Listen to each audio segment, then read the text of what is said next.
గంగను భువికై దించిన జంగమ దేవుడే ఈ శివుడు. పార్వతే తన ప్రాణమై సగ శరీరమిచ్చెను ఈ శివుడు.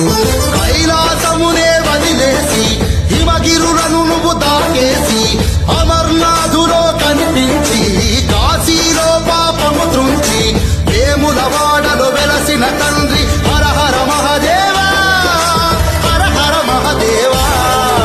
గంగను భువికై దించిన జంగమ దేవుడే ఈ శివుడు. పార్వతే తన ప్రాణమై సగ శరీరమిచ్చెను ఈ శివుడు.